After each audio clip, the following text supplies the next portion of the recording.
राधे राधे सभी को। कैसे हैं आप सभी? आई होप आप बढ़िया होंगे। तो आज का टॉपिक है योगा और स्ट्रेचिंग के बारे में हम डिस्कस करेंगे और बहुत ही अच्छा वीडियो होने वाला है। तो वीडियो को लास्ट तक ज़रूर देखिए क्योंकि ये सबके काम की चीज़ है, इसमें कोई किसी का स्वार्थ नहीं है।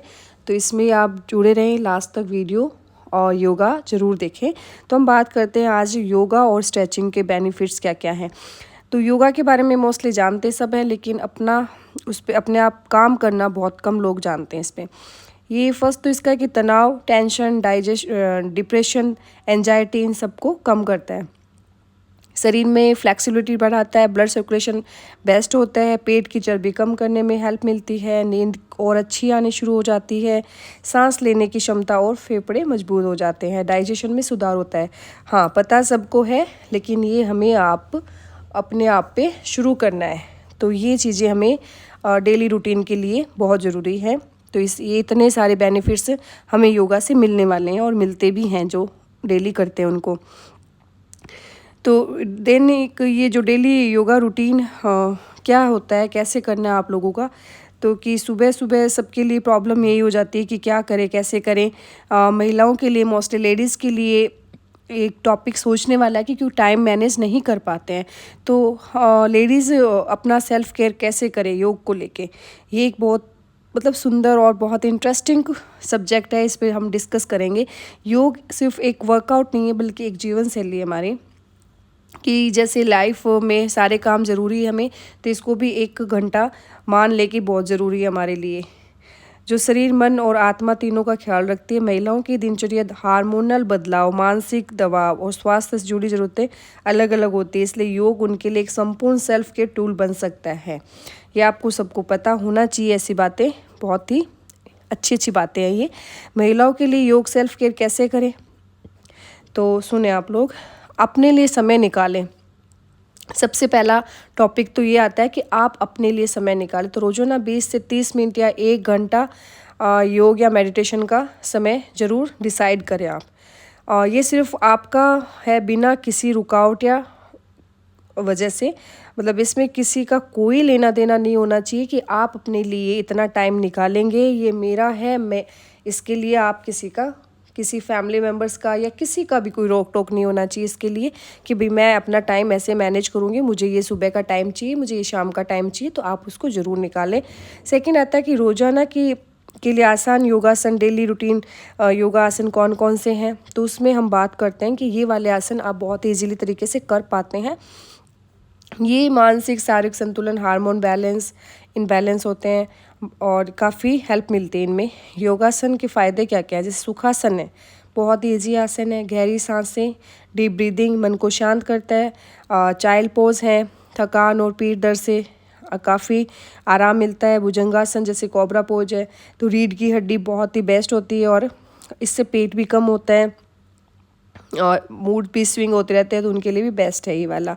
जैसे सेतुबंध आसन है, पीरियड्स पेन और थायराइड के लिए बहुत बढ़िया आसन है। और जैसे वज्रासन पाचन सुधारता है। अर्धमतेंद्रासन कमर दर्द में राहत मिलती है। काफ़ी आसन है जिनके बारे में हम इतना डिस्कस नहीं कर पाएंगे, जैसे सर्वांगासन है थायराइड के लिए, माइग्रेन के लिए। हालासन है थायराइड के लिए, कमर को फ्लेक्सिबल करने के लिए। तो इतने सारे आसन हैं जिनकी हम डिस्कस करना भी मुश्किल हो जाता है इसमें। तो पीरियड्स के दौरान योगा का क्या रहता है, काफ़ी लोग ये भी पूछते हैं कि हमें पीरियड्स में योगा करने चाहिए कि नहीं करने चाहिए। तो पीरियड्स अगर हैवी फ्लो है तो नहीं करना चाहिए आपको, आप रेस्ट करें उस टाइम में। अगर किसी को 1 से 2 दिन होता है, कम फ्लो है, तो वो ये कर सकते हैं, वो भी हल्के फुल्के आप करेंगे इसमें। जैसे बैठ के आराम से प्राणायाम कर सकते हैं, अनुलोम विलोम कर सकते हैं, जैसे शशांक आसन कर सकते हैं। कुछ आसन है जो आराम से करने वाले हैं तो वो करें। उल्टे लेट के कोई आसन नहीं करे, इसमें ज़्यादा वो सीधे जैसे सर्वांगासन नहीं करना, शीर्षासन नहीं करना, हालासन नहीं करना। तो ऐसे पीरियड्स के समय ऐसे आसन नहीं करें। मूड और हार्मोन को बैलेंस करने के लिए कौन कौन से योग हैं, तो महिलाओं को जैसे मोस्टली सारी लेडीज़ों को पीसीओडी और थायराइड की, शुगर की, घुटनों में दर्द, कमर में दर्द, ये नॉर्मल सी बीमारियां हैं और सर्वाइकल सबसे ज़्यादा है। तो इनको कंट्रोल करने के लिए छोटे छोटे अभ्यास हैं जो आप करेंगे तो इसमें आपको काफ़ी रिलैक्स मिलेगा। कपालभाति प्राणायाम बहुत ही अच्छा है, टॉक्सिसन हटाता है आपको और डिटॉक्स करता है। भ्रामरी प्राणायाम माइग्रेन के लिए, चिंता से जिसको डिप्रेशन है, एंजाइटी है, उसके लिए बहुत ही बढ़िया आराम से बैठने वाले अभ्यास हैं, कोई टेंशन नहीं है इसमें। योग निंद्रा अभ्यास बहुत बढ़िया है। और हाँ, थोड़ा सा इसमें आप ध्यान रखेंगे सेल्फ केयर, जैसे अभी मैं बात कर रही थी लेडीज़ के लिए, तो हाँ, सेल्फ केयर के साथ साथ भोजन और नींद का समय पर ध्यान रखें। क्योंकि आप, जैसे अभी मैं भी समझाती रहती हूँ सबको, एक ही डिस्कस करते हैं मोस्टली, बहुत ज़्यादा टाइम वेस्ट होता है उसी बात पे कि खाना अगर आप टाइम से नहीं खाएंगे तो आपका वेट या आप स्वस्थ नहीं रह पाते हैं। तो खाने का टाइम आप फिक्स करें, क्योंकि आप खाना सुबह का 2 बजे खाते हो, शाम का 11 बजे खाते हो, तो वो कोई मतलब का नहीं है। ना तो आपको लगता है, ना आपको कोई इसका फ़ायदा है, उसके नुकसान ही नुकसान हो रहे हैं। तो अभी भी आप लोग अपने आप पे ध्यान दो थोड़ा सा, कि हमें खाना टाइम से खाना है और कितना खाना है उसकी क्वांटिटी पे भी डिपेंड करता है। क्या चीज़ ले रहे हो उसके अंदर, वो भी आप पे डिपेंड करता है। कि अब किसी को फ़ैट की ज़रूरत नहीं है लेकिन हम फ़ैट खा रहे हैं क्योंकि हमें ग्लो चाहिए, स्किन ग्लो करनी चाहिए, तो स्किन ग्लो ऐसे नहीं करेगी। आप उसको धीरे धीरे आराम से डिवाइड करके खाएं, कि एक साथ ये चीज़ खा ली मैंने तो वो चीज़ गलत हो जाती है। तो हमेशा ध्यान रखना चाहिए इन चीज़ों का। छोटी छोटी बातों से आप हमेशा के लिए अपना वेट मेंटेन कर सकते हैं। जैसे मैंने भी अपना मेंटेन कर रखा है 40 इयर्स में भी, तो आप लोग भी कर सकते हो। आफ्टर डिलीवरी वाले भी परेशान हैं तो वो भी वेट को मेंटेन कर सकते हैं। लेकिन डाइट, पहला काम डाइट को मेंटेन करना ही पड़ेगा। पिज़्ज़ा, बर्गर, चाउमीन, मोमोज़, ये एक्स्ट्रा जो भी है चीज़ें, इनको अवॉइड करें, किसी काम की नहीं है। जो आजकल जितनी बीमारियां फैल रही इन्हीं के कारण से फैल रही है। घर का देसी खाना खाओ। अब कई लोग कहते हैं हम घर का ही खाते हैं, तो घर में आप मैदा यूज़ करते हो, ऑयल यूज़ करते हो, रिफाइंड जो जैसे भी जो भी यूज़ करते हो वो करते तो हो ना, तो इन चीज़ों से बचें आप। अभी जो से मिलेट्स का है, मिलेट्स ले सकते हैं, पोहा ले सकते हैं आप। डाइट में हल्की चीज़ें ज़्यादा इंक्लूड करें उसमें। ओट्स ले सकते हैं, रागी ले सकते हैं, मिक्स आटा ले सकते हैं। तो ये चीज़ें आप धीरे धीरे मेंटेन करेंगे तो आपको भी अच्छा लगेगा, शरीर हल्का हल्का फील करेगा। तो वैसे ही आप अपने आप में खुश रहना शुरू हो जाएंगे कि ठीक है। तो ये चीज़ें हमें करनी चाहिए, डेली रूटीन में हमें इंक्लूड करनी चाहिए इनको। तो इनसे क्या हमारा एक रूटीन बना रहता है। काफ़ी लोग परेशान हैं, तो परेशान ना हो इन चीज़ों से। आप डेली अभ्यास करेंगे, डाइट मैनेज करेंगे, और स्ट्रेचिंग बहुत ज़रूरी है। लेडीज़ के लिए स्ट्रेचिंग सबसे बेस्ट है, सबके लिए ही है, लेकिन मैं ये मानती हूँ महिलाओं के लिए ज़्यादा है। क्योंकि कमर दर्द सबसे ज़्यादा, घुटनों में दर्द सबसे ज़्यादा, सर्वाइकल की प्रॉब्लम सबसे ज़्यादा, बीमारियाँ सबसे ज़्यादा किसके पास में? लेडीज़ के पास में। क्यों? रीज़न यही है कि हम शरीर पे काम नहीं करते हैं, बेवजह का टाइम वेस्ट करते हैं। जैसे सोशल मीडिया पे टाइम वेस्ट कर दिया, इधर उधर फ़ोन में बातें करके टाइम वेस्ट कर दिया, बेवजह के स्ट्रेस टेंशन लेते हैं, उनकी वजह से हमें बीमारियाँ मिलती है और कुछ भी नहीं मिलता है। तो ये अभ्यास जो आज मैंने करवाए बहुत ही अच्छे लगे, मुझे भी अच्छा लगता है। आप लोग ऐसे करते रहेंगे तो अभ्यास कंटिन्यू करें। और जिसको प्रॉब्लम है, जैसे कमर दर्द की प्रॉब्लम है, घुटनों की प्रॉब्लम है, तो उनको आप ध्यान से करवाएं या मना कर दें कि अभ्यास नहीं करें। आप नहीं करेंगे, जैसे सर्वाइकल के लिए तो गर्दन उठा के अभ्यास नहीं करने हैं, घुटनों में दर्द है तो जंपिंग रनिंग नहीं करनी है, एक्स्ट्रा जैसे फोल्ड करके बैठना है तो ये अभ्यास नहीं करें। और जैसे आप कर सकते हैं डेली। और ये वाली जो स्ट्रेचिंग है ये आपके फ्रोजन शोल्डर के लिए, कंधों के लिए। जैसे आप एक्स्ट्रा जो फैट हो जाती है यहाँ पे हाथ के पास में, जैसे कंधों के चेस्ट के ऊपर, तो उससे काफ़ी रिलैक्स मिलता है और कम होती है। तो इसको स्ट्रेचिंग के साथ करना है। जैसे आज हमने करवाया लेकिन सब लोगों ने प्रॉपर नहीं किया है, तो ये जैसे मैं खुद करवाऊँगी तब तो अच्छे से कर लेंगे, लेकिन होता भी नहीं है सेल्फ। क्योंकि अभी थोड़ा हाथों में दर्द भी होता है। ये देखने में इजी लग रही है आपको, लेकिन इतनी इजी स्ट्रेचिंग नहीं है। पैरों को भी बराबर रखना पड़ता है और हाथों को भी ऊपर स्ट्रेच करना पड़ता है। तो ये काफ़ी अच्छी एक्सरसाइज लगी मुझे, थोड़ा सा रिलैक्स मिलता है। वही बात मैं आपको पहले भी बता चुकी कि मुझे डेली एक जैसा जो अभ्यास करना चाहिए वो थोड़ा सा मुझे अजीब सा लगने लग जाता है खुद को भी। तो मुझे कुछ नया चाहिए, तो नया मेरे को कि अच्छा इंटरेस्टिंग लगता है कि हाँ सब लोग बोर भी नहीं होते, अच्छे से कर लेते हैं। तो ये वाली एक्सरसाइज भी बहुत बेस्ट है। आप इसको पहले यहाँ तक करें, फिर आप नाक भी टच कर सकते हैं। तो ये पेट को भी कम करती है, आपके पैरों को भी फ्लेक्सिबल करती है, थाइस की भी हो जाती है, घुटनों की भी हो जाती है। तो एक एक्सरसाइज में 2 से 3 हो जाए तो बहुत ही बढ़िया बात है, क्योंकि हमारा टाइम वेस्ट नहीं होगा, क्योंकि इतना ही टाइम मिलता है हमें अपने आप पे काम करने के लिए। तो ये चीज़ें आप जो देख रहे हैं बहुत ही बढ़िया तरीके से कर सकते हो आप लोग भी। लेडीज़ों का जो बहाना है वो दूर हो जाए। ये आप फिर बैठ के जो अभ्यास चल रहे हैं हमारे, बैठ के जो ये अभ्यास है, पहले आप बैकबोन को स्ट्रेट रखेंगे, सुखासन में बैठेंगे, लंबी गहरी सांस लेंगे, अपने आप को रिलैक्स करेंगे। सारे अभ्यास करने के बाद में आराम से बैठ जाए, फिर गर्दन को अप डाउन करें। तो ये आपके गले के लिए बहुत ही बढ़िया अभ्यास है, गर्दन के लिए भी बहुत बढ़िया अभ्यास है, सर्वाइकल के लिए बहुत अच्छा अभ्यास है, थायराइड के लिए भी बहुत अच्छा अभ्यास है, और टॉन्सिल्स की प्रॉब्लम मोस्टली होती रहती है आजकल, वो भी क्योर कर सकते हैं। बस आप धीरे धीरे इसको स्ट्रेच करेंगे, आराम से ही काम करेंगे। गर्दन से रिलेटेड जितने भी अभ्यास हैं वो आराम से ही करने चाहिए, क्योंकि बहुत सॉफ्ट है, थोड़ा सा ध्यान रखें खिंचाव नहीं आए इसमें। तो पहले अप डाउन करेंगे 10 टाइम 20 टाइम, जितना आपके पास टाइम हो। तो इसमें खाने का भी कुछ भी नहीं है, आप घर पे भी आराम से बैठ के कर सकते हो, सुबह शाम। एक तो नींद अच्छी आती है इससे, और ये जो डबल चिन है उसको भी कम करता है। गले जो नेक में आपके झुर्रियाँ सी जैसे लाइन बनने लग जाती है, उसके लिए भी बहुत अच्छा अभ्यास है। बाद में आप ये करेंगे, इसके पहले तो अप डाउन, फिर करेंगे अब लेफ़्ट राइट। तो ये भी आराम से स्ट्रेचिंग करते हुए। गर्दन के जब भी कोई अभ्यास करो तो आप बहुत ही आराम से करें, धीरे धीरे रिलैक्स होके करें। 1-2 मिनट और एक्स्ट्रा लग जाएंगे और कुछ नहीं होगा। कि इस आप ऐसे किसी भी आसन को करो तो मन से करो, फॉर्मेलिटी मत करो कि हाँ मैंने कर लिया है, ये मेरा हो गया है, वो मेरा हो गया, ऐसे नहीं करो। आप जब आए हो, अपना टाइम निकाला है, तो उसको पूरा यूज करो, अच्छे से उस चीज़ का फ़ायदा उठाओ मन से। जब आप मन से कोई काम करते हो, उसका रिज़ल्ट आपको अपने आप ही मिलना शुरू हो जाता है। कई लोग फॉर्मेलिटी करते हैं, ठीक है मैं आई थी मैंने कर लिया, तो उनको वैसा ही रिज़ल्ट मिलता है। और कई लोग जो आते हैं मन से, चाहे वो बैठ के भी जाओ तो भी उनको रिज़ल्ट अच्छा मिलता है। तो यहाँ विचार और मन की बात है, तो ये चीज़ें आपको ध्यान में रखनी चाहिए। उसके बाद में आप दंडासन में बैठ जाए, कमर को सीधा रखेंगे और पैरों की घुटनों की एक्सरसाइज करेंगे। उसके बाद में ये वाली एक्सरसाइज आपके साइड फैट को भी कम करती है, पेट को भी कम करती है, चेस्ट, वेस्ट और टमी तीनों के लिए काम कर रही है। तो एक एक्सरसाइज में 3 काम कर रहे हैं हम लोग, क्योंकि हमारे पास में टाइम बहुत कम होता है। क्योंकि मेरे सुबह 1.5 घंटे की क्लास में मुझे लगता है कि टाइम बहुत कम है, कम से कम 2 घंटे हो या तब जाके हमारा पूरा होता है।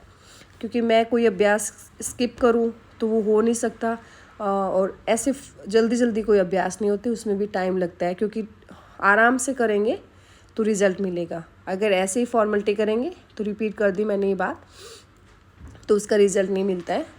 तो ये वाले अभ्यास आप 10 से 20, 20 से 50, 50 से 100 तक भी आप जा सकते हैं। जितना पॉसिबल हो आप करें, धीरे धीरे शुरू करें। और एक दिन में आप चाहो कि मैं इतना कर लूँ, तो कभी भी किसी भी अभ्यास के बारे में या किसी भी एक्सरसाइज के बारे में ऐसा नहीं सोचना कि आप 2 दिन में अपना वेट रिड्यूस कर लेंगे, इंचेस कम कर लेंगे। जो प्रोसेस है शरीर का, जो इतने सालों से आपने वेट बढ़ाया, इंचेस बढ़ाए हैं, तो वैसे ही हो जाएंगे। तो धीरे धीरे आप काम को जारी रखें, अपने योगा अभ्यास कंटिन्यू रखें, ठीक है, करते रहें आप काम। और उसके बाद में हमने किया था पेट वाला अभ्यास, पादहस्तासन, और अभी आ गया हमारा बैलेंसिंग आसन। तो ये वाला अभ्यास भी बहुत ही बढ़िया अभ्यास है, इसको भी आप कर सकते हैं। स्ट्रेचिंग वाले अभ्यास हैं ये सारे ही। धीरे धीरे सेतुबंद आसन है, ये वाले आसन है। पैरों को खोलेंगे, कमर को ऊपर करेंगे थोड़ा सा, और धीरे धीरे बैलेंस बनाते जाएं। आज ही ज़रूरी नहीं है कि सब कुछ आप कर लेंगे, ऐसा कुछ नहीं है। धीरे धीरे आप कमर को सीधा रखेंगे।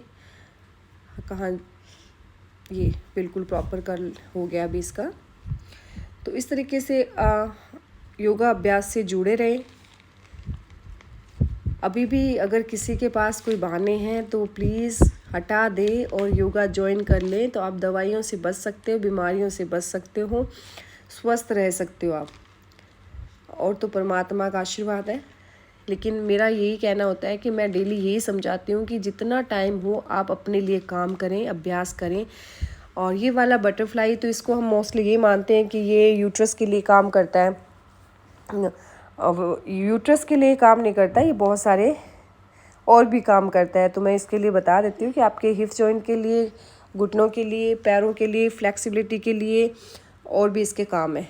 तो वो भी ये करता है, एक फ्लेक्सिबल बनाता है आपको, थाइस को भी कम करता है। उसके बाद में गत्यात्मक अभ्यास है, ये आप खड़े होके भी कर सकते हो और बैठ के भी कर सकते हो। तो ये हमने शुरू किया था 50 से, 50 के बाद में 100, 100 से 200 और अब हमने शुरू कर दिया इसको 500 तक भी आप इससे कर सकते हैं।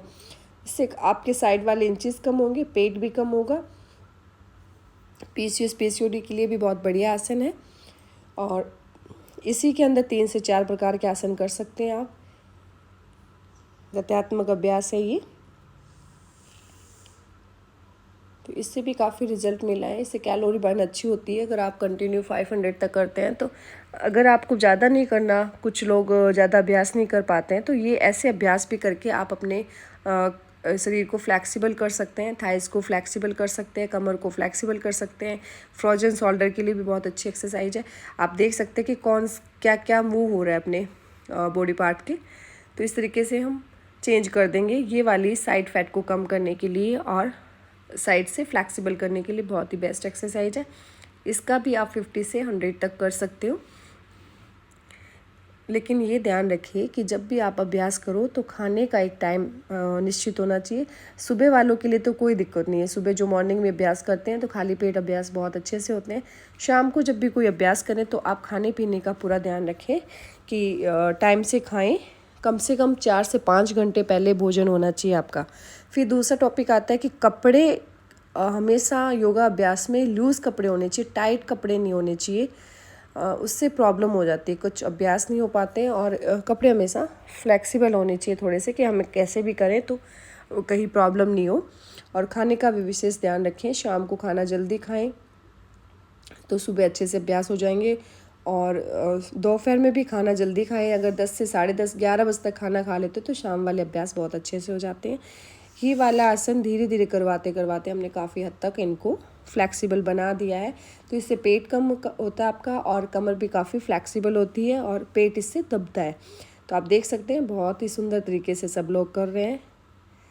तो आप लोग भी अगर ऐसा अभ्यास करना चाहते हैं तो आप शिखर योगा स्टूडियो ज्वाइन कर सकते हैं। ऑनलाइन ऑफलाइन क्लासेस जैसी भी आपकी इच्छा हो उसी हिसाब से आप ज्वाइन कर सकते हैं। टाइमिंग रहता है सुबह का 7 से 8:30, 8:30 से 10 का, और शाम को रहता है 5 से 6:30।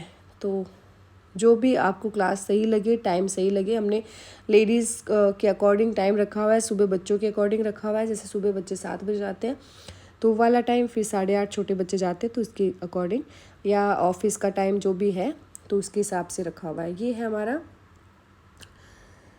नौकासन। ये आपके पेट को कम करता है, बहुत ही सुंदर अभ्यास है। तो आप लोग भी इसको कर सकते हैं। जो व्लॉग देख रहे हैं घर पे करने की कोशिश करते हैं तो वो लोग कर सकते हैं।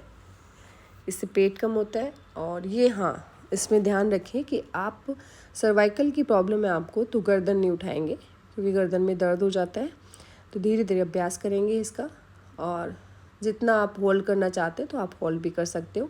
ये पेट के लिए बहुत अच्छा अभ्यास है, आपके डाइजेशन के लिए बहुत अच्छा अभ्यास है। और ये आ गया हमारा पेट कम करने वाला लेग रेजिंग। इसको एक हाथ से भी कर सकते हैं, दोनों हाथों से भी कर सकते हैं। तो आपके पेट को कम करता है। और थाइस के लिए, पैरों के लिए 2 से 3 एक्सरसाइज इसमें हो जाती हैं। अब पेट का हमारा सबसे बड़ा इशू रहता है कि पेट को कम कैसे करें। तो पेट को कम करने वाली ये वाली एक्सरसाइज बहुत बढ़िया है। और उसके बाद में आता है ये मरकटा आसन, जो कमर के लिए, जिनको कमर की दर्द है उनके लिए बहुत बढ़िया अभ्यास है। और थाइस फेट को कम करने के लिए, पेट को कम करने के लिए भी है। तो हर आसन के मिलते जुलते से फ़ायदे हैं। यहाँ से उठा के ले आओ, वहाँ से उठा के ले आओ, लेकिन आपको करने पड़ेंगे। ये नहीं है कि बिना करे ही आप कोई पानी पी के वेट कम कर ले या कोई डाइट लेके वेट कम कर ले, तो ऐसा भी नहीं है। शरीर को थोड़ा सा मूव करना पड़ेगा, हिलाना भी पड़ेगा, तब आपको डाइट भी काम करेगी, तब आपको पानी भी काम करेगा। चाहे जीरा पानी है, अजवाइन का पानी है, सौंफ का पानी है, मेथी का पानी है, कुछ भी आप ड्रिंक लें, चाहे ग्रीन टी है, रेड टी है, ब्लू टी है, कोई भी टी लें, काम तब करेगी आप पे। तो दोनों तीनों काम एक साथ चलेंगे तो रिज़ल्ट जल्दी आपको अच्छा मिलेगा। हाँ, कुछ लोग भूखे रहकर वेट कम करना चाहते हैं तो वो सबसे बड़ी गलती कर रहे हैं। कभी भी भूखे रह के आप वेट कम नहीं कर सकते, वो आप अपने पेट को और ज़्यादा ख़राब कर रहे हो। तो खाते हुए अच्छी अच्छी चीज़ें खाएं, जैसे सैलिड है, फ्रूट है, ड्राई फ्रूट है, मिलेट्स हैं। रोटी खाएं तो कम खाएं, मिक्स आटे की रोटी खाएं, हरी सब्जियां यूज़ करें। तो ये चीज़ें आपका वेट कम करेगी। उसके बाद में हमारा आ गया आसन, लेट के अभ्यास करने वाले। तो सबसे बढ़िया अभ्यास यही लगता है जब 1 से 1.5 घंटा अच्छे से योगा अभ्यास होने के बाद में थकावट आती है, उसके बाद में ये वाला अभ्यास बहुत ही अच्छा है और करना भी चाहिए। हल्का हल्का रेस्ट भी होना चाहिए, क्योंकि ज़्यादा फिर दिक्कत हो जाती है। इतनी हमारी कैपेसिटी नहीं है कि हम लोग कंटिन्यू काम कर लें। और फिर आता है लास्ट में हमारा भुजंगासन। उल्टे लेट के अभ्यास शुरू हो गए हैं, जिनमें भुजंगासन पहले करेंगे, मकरासन, उसके बाद में करेंगे हम भुजंगासन। तो भुजंगासन आपके फेफड़ों के लिए बहुत अच्छा अभ्यास है। श्वास से संबंधित कोई प्रॉब्लम तो उसके लिए बहुत अच्छा अभ्यास है, और पेट को भी कम करता है, और कमर दर्द के लिए भी बहुत अच्छा अभ्यास है। तो कंटिन्यू आप इसको कर सकते हैं 10 से 20, 20 से 50। तो आप बढ़ाते जाएं, अभ्यास कम ना करें। फिर आता है हमारा धनुरासन, जो आपके पेट के लिए, मतलब वही घूम फिर के सारे पेट के लिए आ जाते हैं। ये डाइजेस्टिव सिस्टम के लिए बहुत बड़ा अभ्यास है। खाने की प्रॉब्लम, जिसको मतलब खाना डाइजेस्ट नहीं होता या नाभि बार बार अपसेट हो जाती है, उसके लिए बहुत बढ़िया अभ्यास है। तो इसको होल्ड कर सकते हैं। ये सारे लोग सीख गए हैं, तो आप भी अगर सीखना चाहते हो तो आप भी ज्वाइन करें शेखर योगा स्टूडियो, और अच्छे अच्छे अभ्यास सीखें, अपना वेट कम करें, अपने डिजीज़ को क्योर करें। और फिर करते हैं हम वापस से पेट वाले अभ्यास और थाइस वाले। तो इससे पेट भी कम होता है, आपकी थाइस कम होती है, लेकिन घुटने दर्द है वो नहीं करेंगे ये वाला अभ्यास। तो आपको हमारा व्लॉग कैसा लगा, हमारे योगा अभ्यास कैसे लगे, तो प्लीज़ लाइक और कमेंट ज़रूर करेंगे। मिलते हैं नेक्स्ट व्लॉग में। Good night.